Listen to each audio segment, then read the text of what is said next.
ओम शांति। 7 अगस्त 2024। मीठे बच्चे, याद की यात्रा से ही तुम्हारी कमाई जमा होती है। तुम घाटे से फायदे में आते हो, विश्व के मालिक बनते हो।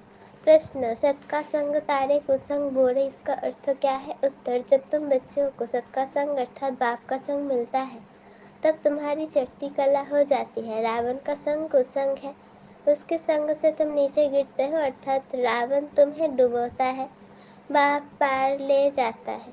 बाप की भी कमाल है जो सेकंड में ऐसा संग देते जिससे तुम्हारी गति सदगति हो जाती है, इसलिए उसे जादूगर भी कहा जाता है। ओम शांति। बच्चे याद में बैठे थे, इसको कहा जाता है याद की यात्रा। बाप कहते हैं योग अक्षर काम में ना लाओ, बाप को याद करो, वो है आत्माओं का बाप परमपिता पतित पावन। उस पतित पावन को ही याद करना है। बाप कहते हैं देह के सब संबंध छोड़ एक बाप को याद करो। कहते हैं ना आप मोए मर गई दुनिया, देह सहित देह के जो भी संबंध आदि देखने में आते हैं उनको याद नहीं करो, एक बाप को ही याद करो तो तुम्हारे पाप जल जाएंगे। तुम जन्म जन्मांतर की पाप आत्माएं हो ना, ये है ही पाप आत्माओं की दुनिया, सतयुग है पुण्य आत्माओं की दुनिया। अब पाप सब कटकर पुण्य कैसे जमा हो? बाप की याद से ही जमा होंगे। आत्मा में मन बुद्धि है ना, तो आत्मा को बुद्धि से याद करना है। बाप कहते हैं तुम्हारे जो भी मित्र संबंधी है उन सबको भूलो, वो सब एक दो को दुख देते हैं।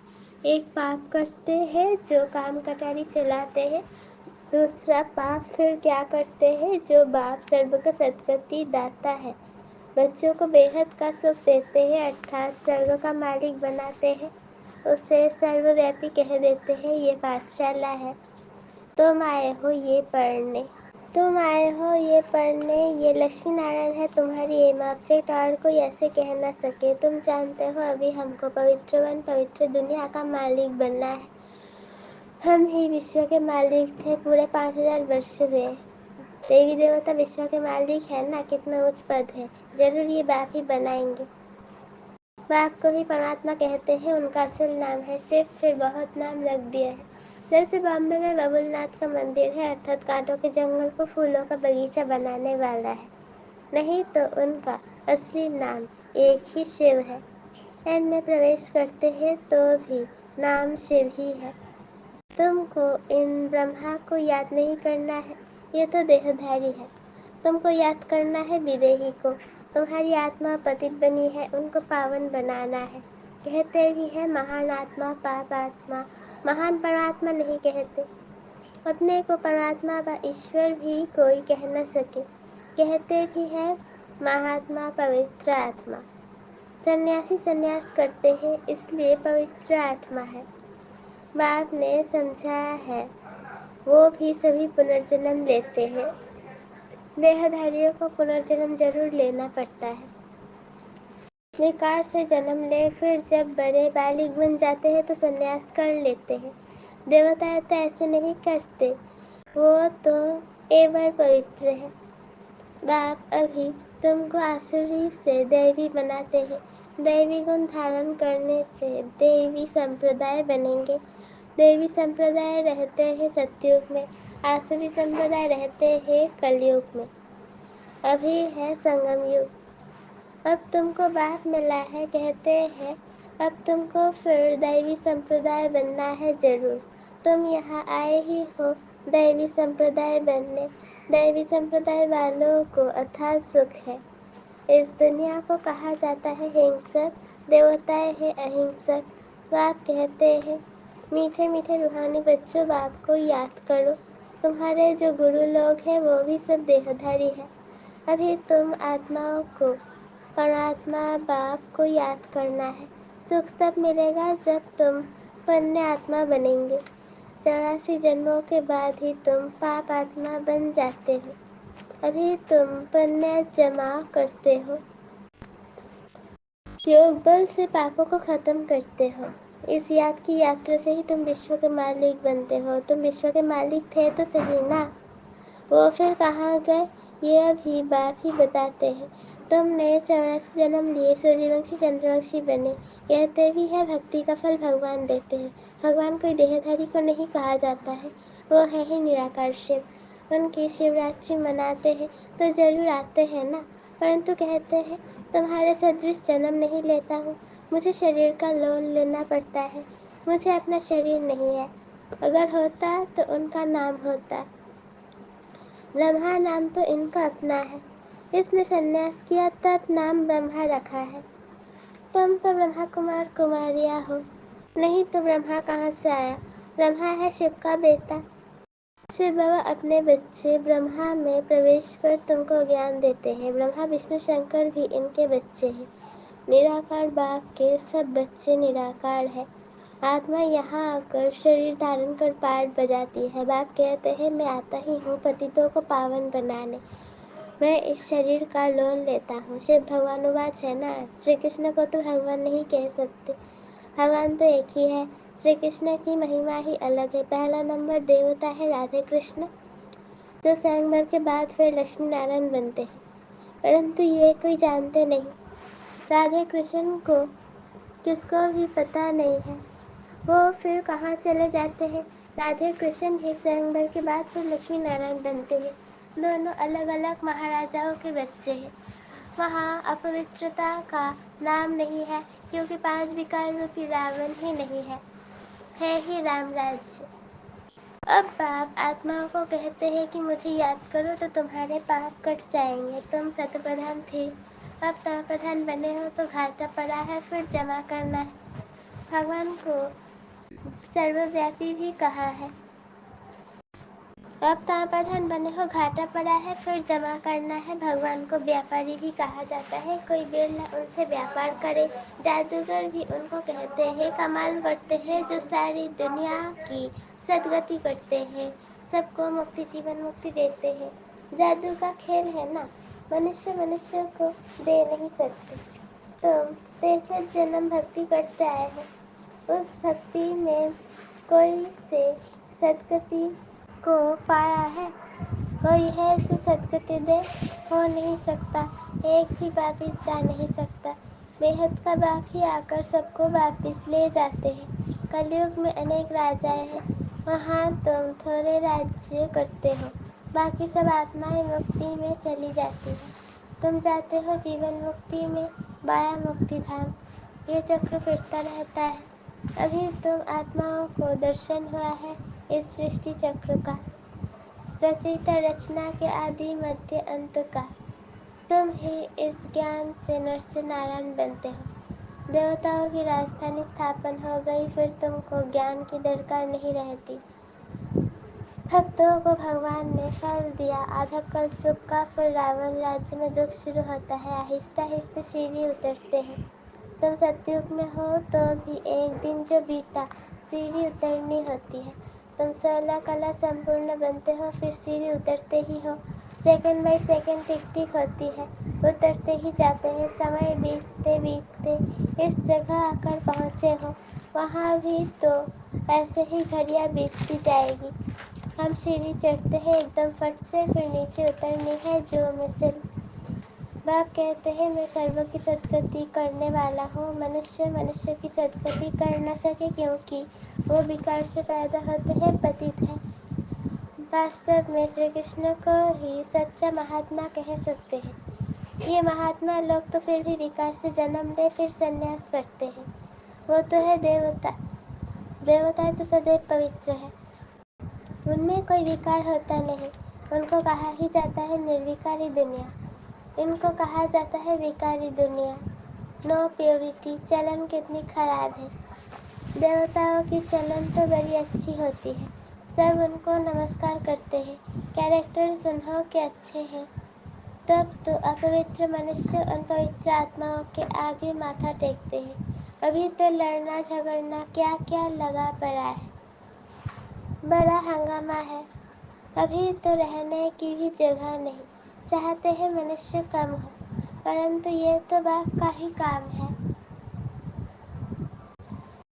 सत्युग में बहुत थोड़े मनुष्य होते हैं, इतने सब शरीरों की होलिका हो जाती है। बाकी सब आत्माएं चली जाती है अपने स्वीट होम। सजाए तो नंबरवार भोगते हैं जरूर, तो पूरा पुरुषार्थ कर विजय माला का दाना बनते हैं। वो सजाओ से छूट जाते हैं।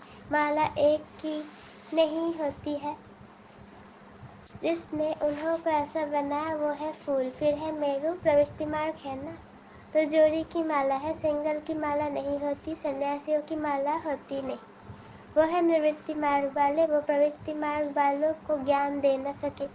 प्रवृत्त बनने के लिए उनका है हद का संन्यास, वो है हठयोगी। ये है राजयोग, राजाई प्राप्त करने के लिए बाप तुमको ये राजयोग सिखलाते हैं। बाप हर 5000 वर्ष बाद आते हैं। आधा कल्प तुम राजाई करते हो सुख में, फिर रावण राज्य में आहिस्ते आहिस्ते तुम दुखी हो जाते हो। इसको कहा जाता है सुख दुख का खेल। तुम पांडवों को जीत पहनाते हैं। अब तुम हो पंडे, घर जाने की यात्रा करते हैं। वो यात्राएं मनुष्य जन्म जन्मांतर करते आए हैं। अब तुम्हारी यात्रा है घर जाने की। बाप आकर तुमको मुक्ति, जीवन मुक्ति का रास्ता बताते हैं। तुम सबको जीवन मुक्ति में, बाकी सब मुक्ति में चले जाएंगे। हाहाकार के बाद फिर जय जयकार हो जाती है। अभी है कलयुग का अंत, आफतें तो बहुत आने की है। फिर उस समय तुम याद की यात्रा में रह नहीं सकेंगे, क्योंकि हंगामा बहुत हो जाएगा। इसलिए बाप कहते हैं अब याद की यात्रा को बढ़ाते जाओ तो पाप भस्म हो जाए, और फिर जमा भी करो, सत्य प्रधान तो बनो। बाप कहते हैं मैं हर कल्प के पुरुषोत्तम संगम युग पर आता हूँ। यह तो बहुत छोटा सा ब्राह्मणों का युग है। ब्राह्मणों की निशानी छोटी होती है। ब्राह्मण, देवता, क्षत्रिय, वैश्य, शूद्र, ये चक्र फिरता ही रहता है। ब्राह्मणों का बहुत छोटा कुल होता है। इस छोटे से युग में बाप आकर तुमको पढ़ाते हैं। तुम बच्चे भी हो तो स्टूडेंट भी हो, फॉलोअर्स भी हो, एक के ही है। ऐसा कोई मनुष्य होता नहीं जो बाप भी हो, शिक्षा देने वाला टीचर भी हो, सृष्टि के आदि मध्य अंत का ज्ञान देता हो, फिर साथ में भी ले जाए। ऐसा कोई मनुष्य हो न सके। ये बातें अभी तुम समझते हो। सतयुग में ही पहले पहले बहुत छोटा झाड़ होता है, बाकी सब शांति धाम में चले जाएंगे। बाप को कहा जाता है सर्व का सदगति दाता। बाप को बुलाते हैं है पतित पावन बाबा आओ। दूसरी तरफ फिर कहते हैं परमात्मा कुत्ते बिल्ली पत्थर ठिक्कर सब में है। बेहद के बाप का अपकार करते हैं। बाप जो विश्व का मालिक बनाते उनको डिफेम करते हैं। इसे कहा ही जाता है रावण का संग दो, सत का संग तारे, कुसंग डुबाए। रावण राज्य शुरू होता है तो तुम गिरने लग पड़ते हो। बाप आकर के तुम्हारी चढ़ती कला करते हैं। बाप आकर मनुष्य को देवता बनाते हैं तो सर्व का भला हो जाता है। अभी तो सब यहाँ है, बाकी जो भी रहे हुए हैं वो आते रहते हैं। जब तक निराकारी दुनिया से सब आत्माएं आ जाएगी तब तक तुम इम्तिहान में भी नंबरवार पास होते जाएंगे। इनको कहा जाता है रूहानी कॉलेज। रूहानी बाप रूहानी बच्चों को पढ़ाने आते हैं। रावण राज्य आया तो फिर शरीर छोड़ अपवित्र राजा बने और पवित्र देवताओं के आगे माथा टेकने लगे। आत्मा ही पतित अथवा पावन बनती है। आत्मा पतित तो शरीर भी पतित मिलता है। सच्चे सोने में खाद पड़ती है तो खाद का जेवर हो जाता है। अब आत्मा से खाद निकले कैसे, योग अग्नि चाहिए, उनसे तुम्हारे विक्रम विनाश हो जाएंगे। आत्मा में चांदी तांबा लोहा पड़ गया है, ये है खाद। आत्मा सच्चा सोना है, अब झूठी बन गई है, वो खाद निकले कैसे। ये है योग अग्नि, ज्ञान चिता पर बैठे हो। आगे थे काम चिता पर, बाप ज्ञान चिता पर बिठाते हैं। सिवाय ज्ञान सागर बाप के और कोई ज्ञान चिता पर बिठा न सके। मनुष्य भक्ति मार्ग में कितनी पूजा करते हैं, लेकिन किसको जानते नहीं। अभी तुम सबको जान गए हो। तुम सब देवता बनते हो तो फिर पूजा की बात ही खत्म हो जाती है। जब रावण राज्य शुरू होता है तब भक्ति शुरू होती है। अच्छा, मीठे मीठे सिकीले थे बच्चों प्रति माता पिता बाप दादा का याद प्यार और गुड मॉर्निंग। रूहानी बाप की रूहानी बच्चों को नमस्ते। हम रूहानी बच्चों की रूहानी माता पिता बाप दादा को याद प्यार गुड मॉर्निंग और नमस्ते। शुक्रिया बाबा शुक्रिया। धारणा के लिए मुख्य सर पहला पॉइंट, सजाओ से मुक्त होने के लिए विजय माला का दाना बनने का पुरुषार्थ करना है। रूहानी पंडा बन सबको शांति धाम घर की यात्रा करानी है। दूसरा पॉइंट, याद की यात्रा को बढ़ाते बढ़ाते सब पापों से मुक्त हो जाना है। योग अग्नि से आत्मा को सच्चा सोना बनाना है, सत्य प्रधान बनना है। वरदान, हर घड़ी को अंतिम घड़ी समझ सदा एवर रेडी रहने वाले तीव्र पुरुषार्थी भव। अपनी अंतिम घड़ी का कोई भरोसा नहीं है, इसलिए हर घड़ी को अंतिम घड़ी समझते हुए एवर रेडी रहो।